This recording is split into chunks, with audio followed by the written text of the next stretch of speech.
हम आज बात कर रहे हैं कि सोशल मीडिया प्लेयर्स अपनी कमाई करो शेयर क्यों, क्योंकि अश्विनी वैष्णव साहब हमारे जो मंत्री जी हैं आईएनबी मिनिस्टर, उन्होंने आज बोला कि एक प्लेटफॉर्म पर ये राय रखी कि अब वो वक्त आ गया है जब सोशल मीडिया कंपनी जो कि अब एक मेन स्ट्रीम प्लेटफॉर्म की तरह हो गई हैं खबरों के लिए, उन्हें अपना रेवेन्यू शेयर करने के बारे में सोचना चाहिए, चाहे वो मेन स्ट्रीम मीडिया के साथ हो, चाहे वो क्रिएटर्स के साथ हो, चाहे वो दूर दराज के रिसर्चर के साथ हो, चाहे वो प्रोफेसर्स के साथ हो। और एक बात उन्होंने वहाँ पर रखी और दुनिया के कुछ देशों में इस तरह के प्रावधान हो चुके हैं, कानून बन चुके हैं जहाँ पर सोशल मीडिया प्लेटफॉर्म्स को अपना रेवेन्यू शेयर करना पड़ता है कन्वेंशनल मीडिया के साथ। और वही बहस आज हम यहाँ कर रहे हैं। ब्रेक से पहले काफ़ी सारी बातें हुई, हमारे सभी मेहमान हमारे साथ हैं और जैसा मैंने कहा था कि एक बड़ा सवाल उठ के यहाँ पर आता है कि क्या धीरे धीरे जो एडवर्टाइजिंग का पूरा स्ट्रीम अब शिफ्ट होता जा रहा है या हो ही चुका है डिजिटल मीडियम पर या सोशल मीडिया वाले माध्यम पर। अमेरिका में तो हमने कुछ ऐसी रिपोर्ट्स भी देखी हैं जहां पर उन्होंने बताया कि यूट्यूब और फेसबुक जैसी चीज़ों ने नंबर्स के मामले में और बाकी चीज़ों के मामले में जो कन्वेंशनल मीडिया है उसको पीछे ही छोड़ दिया है। भारत में स्थिति अभी भी थोड़ी थोड़ी उसके आसपास पहुंची है, लेकिन कंप्लीटली वैसा नहीं हुआ है। तो दोनों ही अपने पत्रकार मित्रों से सवाल लूँगा। हर्षवर्धन जी, क्या ये इसलिए भी ज़रूरी है ताकि भारत का जो कन्वेंशनल मीडिया है, जिसके पास एक दायित्व भी है, जिसके जो भारत का भी है, भारत के हिसाब से सोचेगा, और साथ में ये कि वो जब कोई चीज़ लेकर आता है तो वो रिस्पॉन्सिबल रहता है उन खबरों के लिए। सोशल मीडिया में कहीं किसी प्रकार की कोई रिस्पॉन्सिबिलिटी भी नहीं है और एक एल्गोरिदम है, आज सुबह ये खबर ऊपर होगी तो अगले दिन वो खबर ऊपर होगी, और वो एल्गो कौन चला रहा है, नहीं चला रहा है, नहीं पता।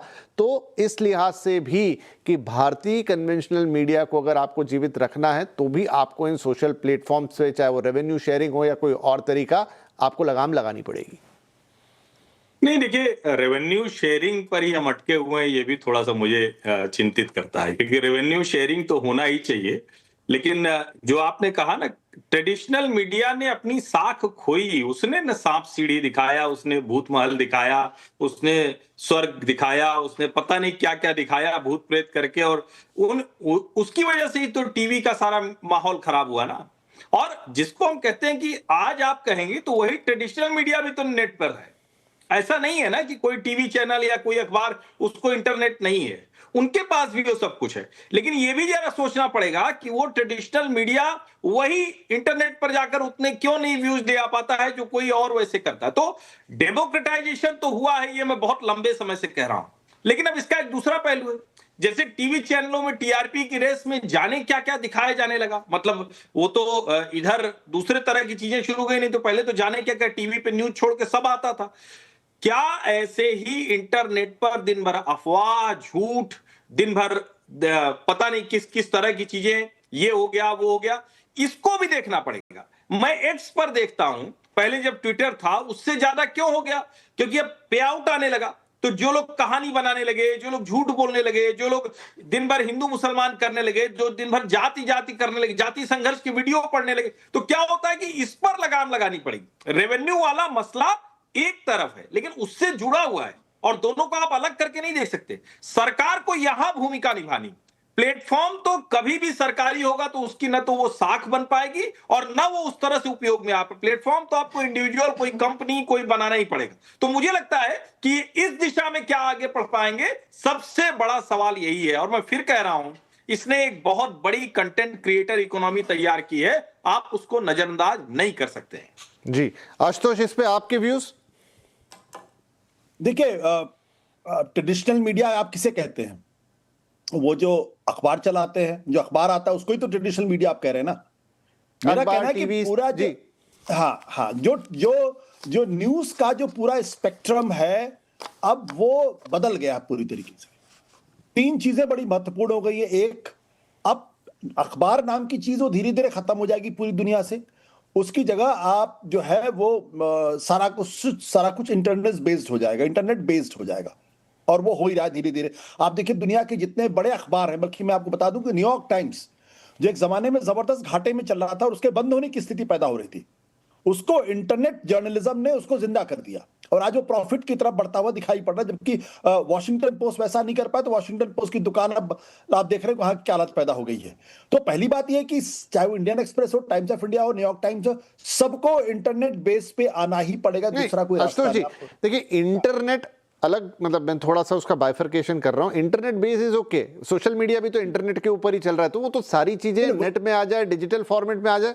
हमारी बात स्पेसिफिकली सोशल मीडिया के ऊपर है। मैं उसी पे आ रहा हूं जी। दूसरी बात क्या है कि जो सोशल मीडिया पे जो लिखा जा रहा है वो जर्नलिज्म नहीं है, इसको भी हमें समझने की जरूरत है। जो यूट्यूबिंग कर रहे हैं वो जर्नलिज्म नहीं कर रहे हैं। जर्नलिज्म अपने आप में एक पूरा प्रोसेस है, उस प्रोसेस से गुजर के ही जब कोई खबर फिल्टर होकर हम दर्शकों तक लेके जाते हैं तो उसको जर्नलिज्म, ये नहीं कि कोई आदमी कहीं भी खड़ा हो गया और कुछ भी बोलने लगा और उसको हम जर्नलिज्म मान ले। तो यहां पर इस फर्क को हमें समझना पड़ेगा।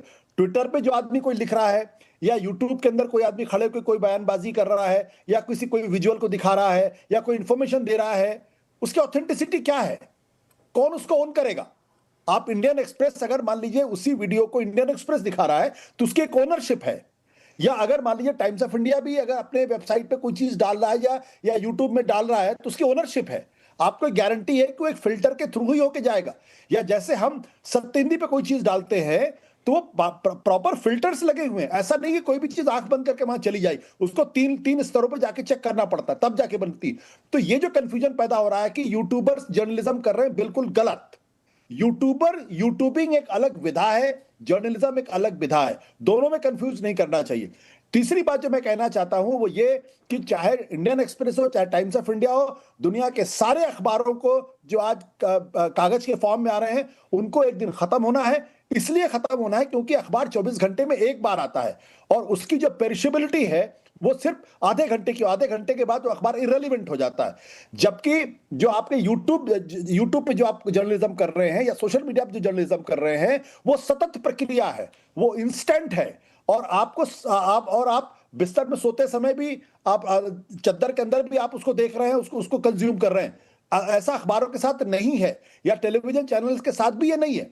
तो इसलिए ये टीवी चैनल्स और अखबार ये दोनों खत्म होने वाले हैं। कोई 5 साल के अंदर खत्म होगा, कोई 10 साल के अंदर खत्म होगा और वो जर्नलिज्म चलेगा जो आप बिस्तर के अंदर आराम से रात को 12 बजे भी देख रहे हैं, सुबह के 3 बजे भी देख रहे हैं, रजाई ओढ़ के भी देख रहे हैं और चलती हुई गाड़ी में भी देख रहे हैं। तो ये जो ज्योग्राफी न्यूट्रलिटी जो है, ये ज्योग्राफी एग्नोस्टिसिज्म जो है वो डिफाइन करेगी कि हमको कौन सा जर्नलिज्म चाहिए। तो प्लीज कंफ्यूज ना करें, यूट्यूबिंग करने वाले सब यूट्यूबिंग करने वाले जर्नलिस्ट नहीं है।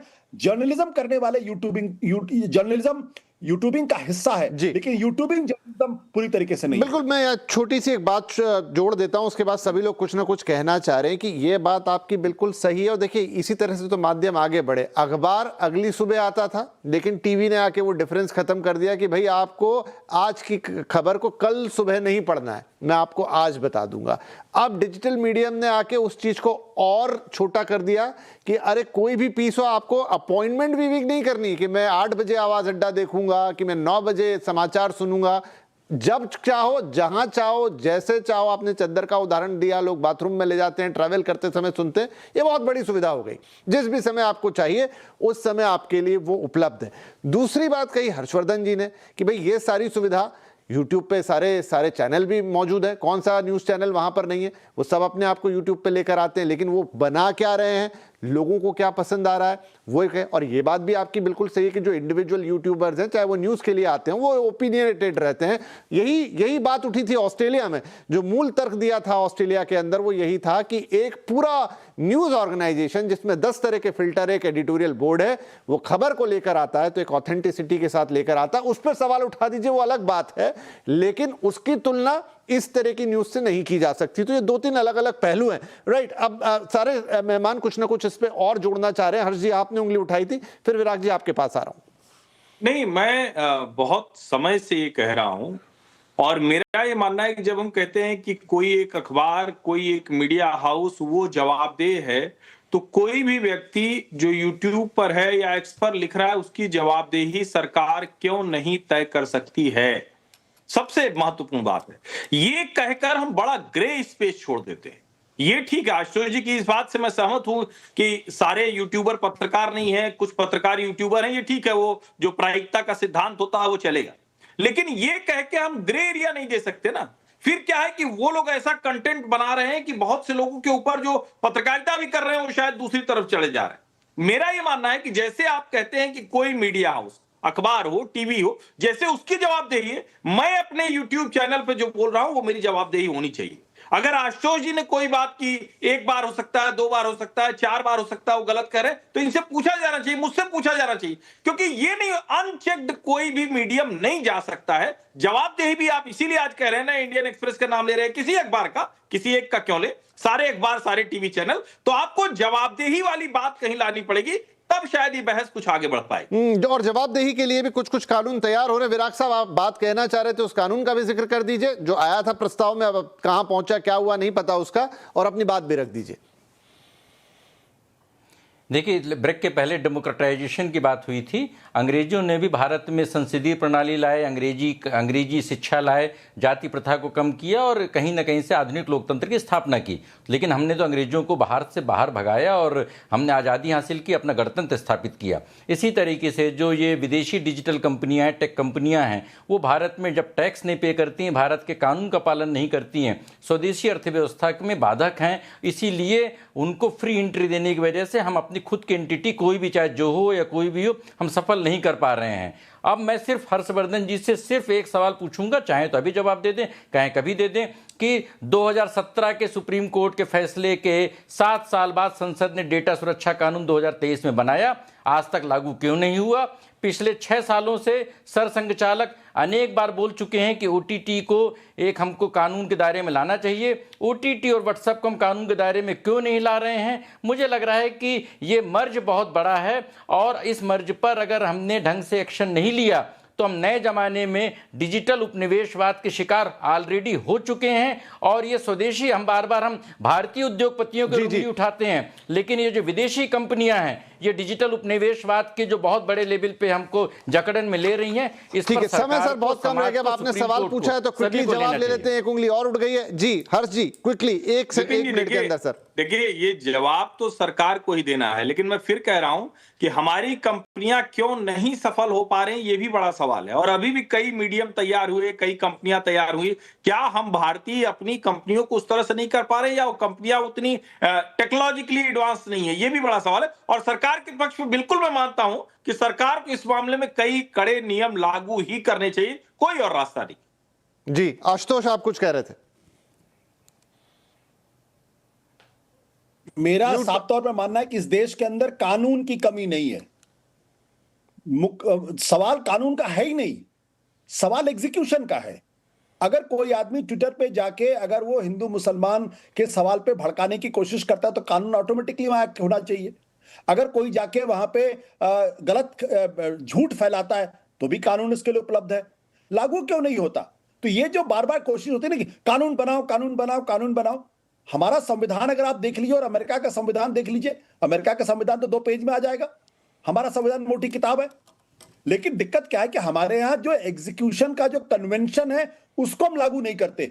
एक तरीके के लोगों के ऊपर हम कानून लागू करते, दूसरे तरीके के लोगों को कानून नहीं लागू करते। गरीब के ऊपर लागू हो जाता, अमीर के ऊपर लागू नहीं हो पाता। ये असल समस्या इस बात को लेकर है। अगर मैं विराट जी कह रहे हैं कि अगर हमारी जो विदेश की कंपनियां आकर टैक्स नहीं देती हैं तो क्यों नहीं देती हैं, तो सरकार की जवाबदेही भी तय होनी चाहिए कि आप क्यों नहीं, भाई इनको ये खुली छूट क्यों मिली हुई है। इसका मतलब क्या है? या तो सरकार इनसे डरती है या सरकार इनसे कोई फायदा लेती है, तभी तो इनको ये छूट मिली हुई है।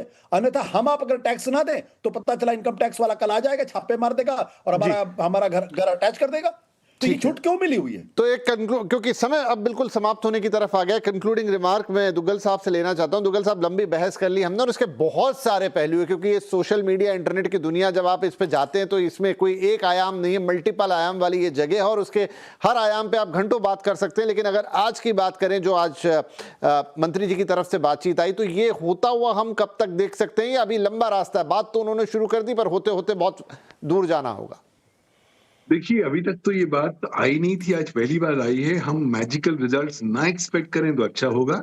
हाँ, एटलीस्ट क्योंकि इस प्लेटफॉर्म पर बात बोल दी गई है तो एटलीस्ट अब इस पे चर्चा प्रारंभ हो जाएगी। मुझे लगता है सारे ये न्यूज और डिजिटल क्रिएटर्स जो हैं ग्रुप्स जब तक सरकार के ऊपर प्रेशर नहीं डालेंगे, उन पर रिप्रेजेंटेशन नहीं करेंगे, शायद वो इतनी ज्वलंत नहीं बन पाएगी। तो अब दायित्व जो है इंडस्ट्री पर बनता है कि साहब आप इसको जरा टॉप प्रायोरिटी पर दीजिए और इसको लेकर आइए, एग्जीक्यूटिव ऑर्डर लेकर आइए, आपके पास रूल्स एंड रेगुलेशंस की पावर है, वो लेकर आइए, संसद ना जाइए, लेकिन एटलीस्ट भारतवासियों को, भारतीय क्रिएटर्स को जो आपको रेमेडी प्रदान करनी है, जो सुविधा प्रदान करनी है, वो तो कृपया प्रदान कर दीजिए। तो वो अगर हम प्रेशर कर बना पाएंगे तो मैं उम्मीद करता हूँ कुछ देर बाद इस तरह की चीज आ सकती है। लेकिन अगर हम लोगों ने प्रेशर बनाना बंद कर दिया तो शायद इस बात को भी अगले कई साल लग जाएंगे। जी हाँ, चलिए, चर्चा तो शुरू हुई और आपकी हमारी भी चर्चा अच्छी रही। दर्शकों को भी मैं उम्मीद करता हूं कि ये बात पसंद आई होगी, क्योंकि अब तो यही मीडिया में यही युग है। हो सकता है बहुत सारे दर्शक इस समय में यूट्यूब या किसी और डिजिटल मीडियम पर ही, किसी सोशल मीडिया पर ही देख रहे हो, क्योंकि वहां पे भी तो लाइव जाते हैं। तो इतनी इंटरमिंगल्ड है ये चीजें जिनको यूं सेपरेट करना आसान नहीं है। लेकिन आज जो बात आई है वो बात एक मार्के की बात है, होना चाहिए। उसके बहुत गहरे निहितार्थ हैं, बहुत लंबी वो चीज़ें हैं जिनके मतलब उससे बाहर आएंगे, चाहे वो इंडिविजुअल क्रिएटर हो, चाहे वो बड़े मीडिया संस्थान हो, चाहे वो आगे कोई और तरह की हम एक सिस्टम या इकोसिस्टम बनता हुआ देखें, क्योंकि ये पूरा प्लेटफॉर्म इवॉल्विंग और अब तो एआई भी इसमें एंट्री ले चुका है जो बड़े पैमानों पर चीज़ों को डिस्टर्ब कर रहा है। और हो सकता है इस पूरे इकोसिस्टम को जैसे आज हम देखते हैं उसको भी बदल डाले, लेकिन बातचीत करना ज़रूरी है। और देखते हैं, जैसा यहाँ पर कहा दुग्गल साहब ने, कि अब ये चीज़ होते हुए कब तक दिखाई देती है। क्या इसके लिए कोई कानून आएगा या सिर्फ सिंपल एक गाइडलाइन आ जाएगी या किसी एग्जीक्यूटिव ऑर्डर से ये हो जाएगा। लेकिन बात निकल गई है तो अब इस पर हम भी लगातार बात करते रहेंगे। बहुत बहुत शुक्रिया।